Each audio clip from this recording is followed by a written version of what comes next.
everyone. So I'm going to be reacting to a new video by Tom Scrillius, I think it's pronounced. Correct me if I'm wrong. Why feminism became a work trap. So let's give this a watch.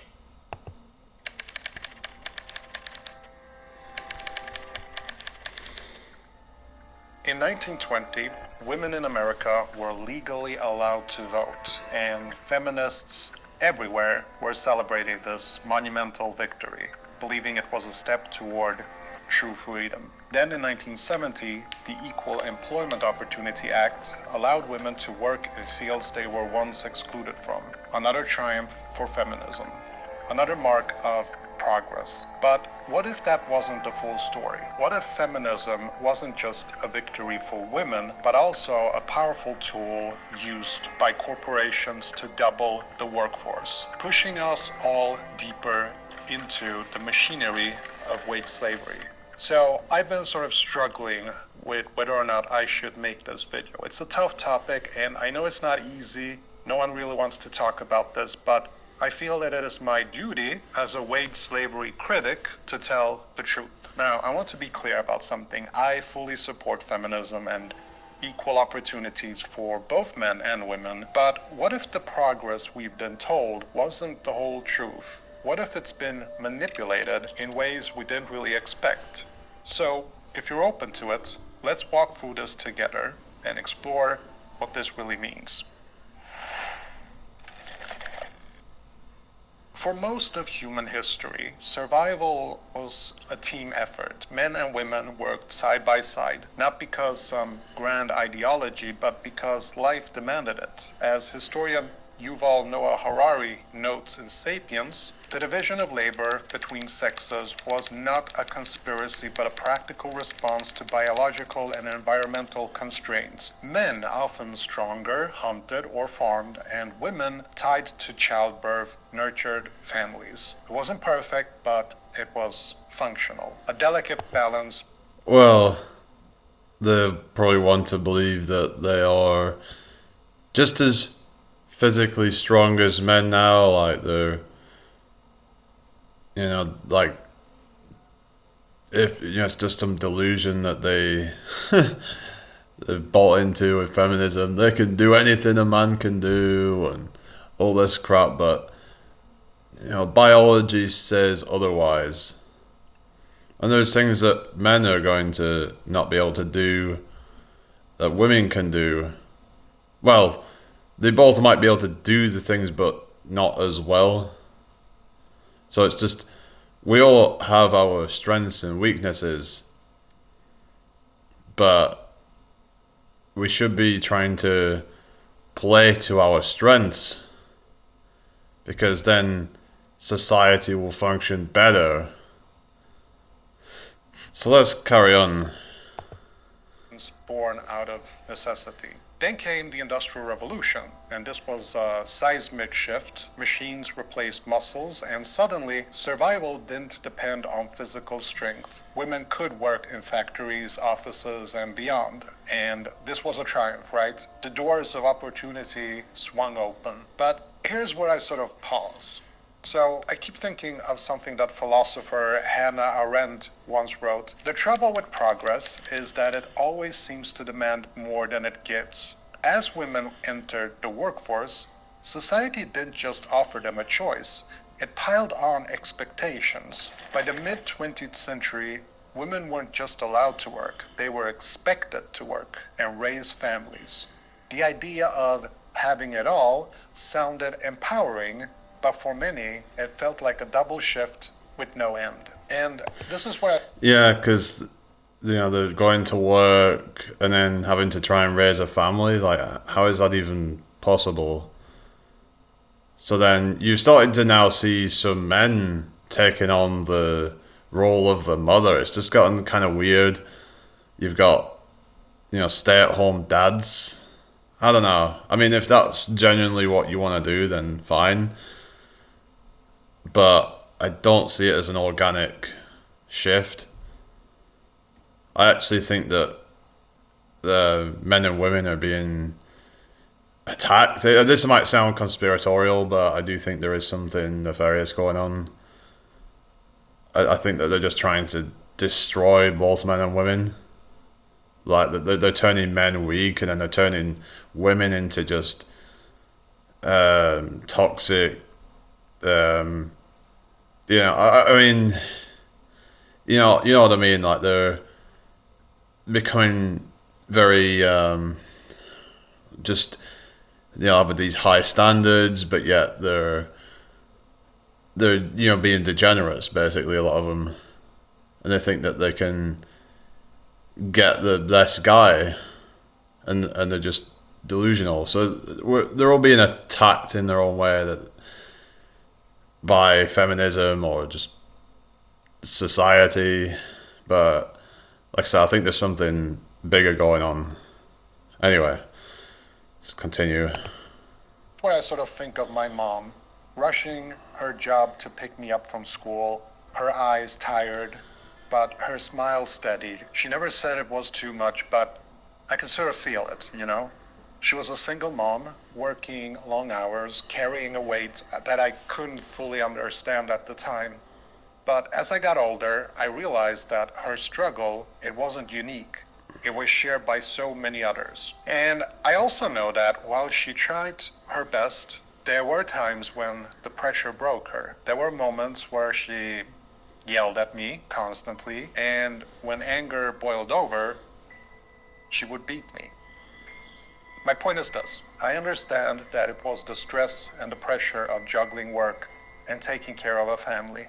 It wasn't right, but I forgave her because I saw that she was being crushed under the weight of an unforgiving system. I wasn't the only one in this situation, and I know that there are many others out there who live through the same things. And it sort of makes me wonder, when did we all start accepting that working harder and harder, enduring more and more pain, was the only way to survive? So let's talk about choice, because that's the heart of this. Like, feminism fought for women to have options, to be able to work, to vote, to shape their lives. And that's a beautiful idea, and I'm all for it. If a woman wants to climb the corporate ladder or start a business, I'm cheering for that woman. But what happens? Yeah, I mean, I'm not saying that women shouldn't do that if that's what they genuinely want to do, but it's the fact that they are being nudged in that direction to become these boss babes, and a lot of them end up regretting it because some are like, "Oh, I wish I'd have settled down and I had a family, and have things taken care of by a masculine man." But yeah, they've just been tricked into thinking that that's empowering, and really it's not. Anyway, let's continue. When choice starts feeling like pressure. And I've spoken to dozens of mothers over the years, friends and colleagues and strangers in coffee shops, and almost all of them say the same thing. Leaving their kids at daycare to go to work just breaks their heart. I remember this one friend, Elise. She told me she cried every morning for months after returning to her job. She told me that she felt like she was failing her daughter and her career, and nobody really warned her that she would feel like that. And this isn't just personal, it's systemic. So in her book, sociologist Arlie Hochschild found that working mothers in the 1980s were doing an extra shift at home, unpaid and invisible. Decades later, not much has changed. Women are told that they can do it all, but the system, long hours, high costs, relentless hustle, makes it feel like they must. So here's the twist. This isn't just about women. Men are caught in it too. I see it at family gatherings.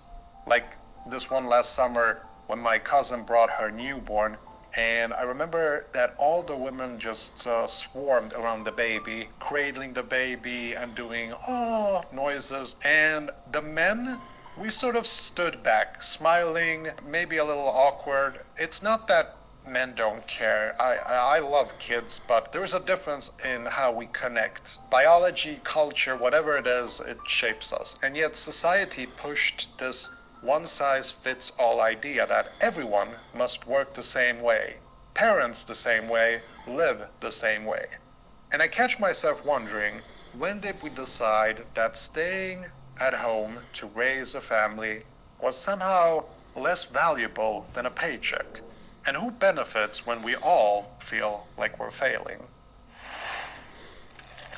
It's the big companies. They're all benefiting from it. So yeah, how is that empowering to encourage women to climb the corporate ladder to yeah, to basically just sell their soul to some corporation that doesn't care about them, and oftentimes they'll even do bribes to get themselves up the ladder. You know what I mean? And yeah, that is just yeah, that is so empowering. Anyway, but let's continue. This is where it gets a bit tricky, so bear with me. I believe that the push for women to join the workforce, it wasn't just about equality, it was about profit. In the 20th century, companies saw a gold mine. Double the workforce, double the consumers. As economist Silvia Federici argues in Caliban and the Witch, capitalism has always reshaped social roles to maximize labor. Women's liberation was co-opted not to free them but to enlist them in what I call wage slavery, a system where we're all working harder for less. And in a way, that's not just about equality, but about getting everybody into the workforce, producing and consuming. We often hear about feminist versus capitalist today, where it seems that the two aren't always in harmony. But when we look at the past, it is clear that the system used feminism not as a way to free women, but to double its profits. It wasn't about empowering women, it was about tapping into a whole new labor force, one that could be exploited just like men, only with even higher expectations. Think about it. If feminism was truly about choice, why does it feel like women have to work? Why are stay-at-home moms judged as less ambitious? Why are we all stuck in jobs that drain us, leaving little energy for the things that matter, like family, creativity, or just breathing? And this brings me to something that... Yeah, because when you've done all that shift, all those shifts at your slave corporate job, then you may be mentally or physically drained and not really have much time and energy to pursue other things. So how is that freedom? How is that liberating? It isn't. That I discuss in another video, the paradox of wage slavery. Politics, like work, has become another tool to trap us. We've been conditioned to believe that getting involved, voting, or following the latest political movement will set us free, but in reality, it just deepens the cycle.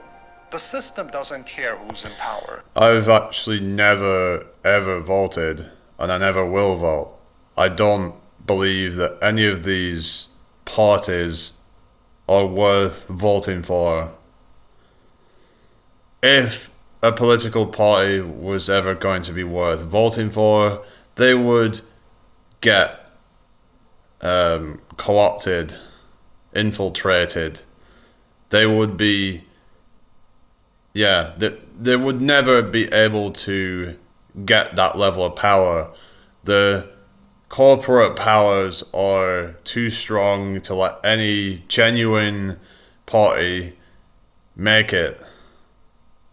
That might sound a bit, doomer, but that's just the reality. You can cope by thinking that your vote is going to make some kind of difference, when really it's just like it's just a complete waste of your energy and time to make you think that you're doing something positive, you're probably better off just focusing on what you can do in your local area and those that are closest to you. Yeah, so anyway, let's continue. As long as we are all working, slaving away for a paycheck, consumed by the illusion of progress. Okay, so I made this video because I simply believe that we all deserve better. Not just women, not just men, but all of us. We've all been sold a story that working hard. Yeah, all of us, including the, what is it, the, not just men, not just women, but all the 500 or whatever number of other gender identities that that people have now. So yeah, you forgot to include all those other people, but anyway, let's continue.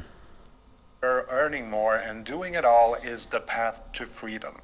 But what if freedom looks different? What if it's fewer hours at work, more time with the people we love, and the courage to choose what feels true to us? And if you're wondering, me and my wife, we made the difficult choice to not have children. Not because we hate kids, we actually love them, but because we are both so drained from work, we knew that we couldn't give a child the attention they deserve. We would make terrible parents, basically, at least in this system. If we only worked 20 hours a week, maybe it would be different. But with the way wage slavery is set up, that's not even possible. And on top of that... Well, it's like, yeah, because they're not even getting paid that well anyway, so like a lot of people are thinking, well, I wouldn't even be able to raise them because they might have wanted to, put them into like a good education or, to treat them well and to kind of give them the best chances in life. But anyway, let's continue. Of that, if we were to reduce our hours, our pension would shrink. And let's be real, the pension system is already at near starvation levels. So, what does freedom really look like? If we could reduce the hours we spend working, prioritize what matters, like family, creativity, and just mental well-being, maybe freedom won't be so out of reach. I think it's time that we redefine what it means to be free. And I'm not here to tell you what to think. I just want to start a conversation. For us to sit together with these questions. And if this resonates, let me know in the comments. So, the way I see it is like freedom would be about relying the least amount on the system as possible. So then they don't have any hold over you. So it could be like, living off a grid. It could be, kind of starting a business. Could be just being nomadic and traveling and just trying to take out any unnecessary things out your life that would be holding you back. Like, for example, people, buying all these newest clothes and all these things that the system just keeps you trapped to keep buying all these things. But the reality is we don't need any of it. We don't need to keep buying more and more of these clothes, watches, the newest iPhone, the newest Tesla or whatever. We don't need any of that. And we've all been, sold a lie. We've been conditioned to think that gives us worth, but it takes freedom away, and it just keeps us in that rat race to keep buying things we don't need to impress people we don't even like.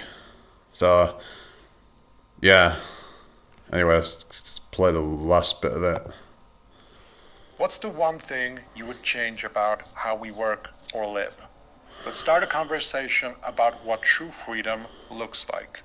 Thank you for spending this time with me. So that's it pretty much. So basically, there is options like some people are moving to a different country, leveraging the Western economy over there where the cost of living is a lot less. For example, in countries even like Eastern Europe, Eastern Asia, South America, etc., there are countries where you Let's keep can, asking the hard question. the countries where you can live on probably less than 1K per month quite easily. In some cases, even as little as £500 per month, and then you could even, grow food or things like that. There is ways of living on next to nothing if you really want to just kind of just take out all these unnecessary things, move to a cheaper place. I've heard about people living a comfortable life, or actually pretty good life even, on about 1.5K per month in places like the Philippines, Thailand, for example. And they're living a good life. They've got a nice condo with a swimming pool, and they're living a pretty good life with disposable income. So they would be in a good position to be able to have a family. But we've all been sold this idea that we should be hustling, and so you've got the whole kind of boss babe thing for women, and then you've got the whole hustle bro thing for men. Like you've got like your friggin' Andrew Tates and all these people that I really cannot stand. They're just trying to push people to become just kind of like soullessly trying to hustle, doing whatever kind of business is trending right now instead of it being about what you really want to do. People are just trying to focus on, what's the new meta to become an entrepreneur. It's like, who cares about any of that stuff? Focus on living the life you want to live. Because the reality is you probably don't even need that much money to live it if you strip back all the unnecessary stuff. So I thought I'd end it on a positive, and for some people it means just living in a tent or something. I was watching this guy literally living in a tent.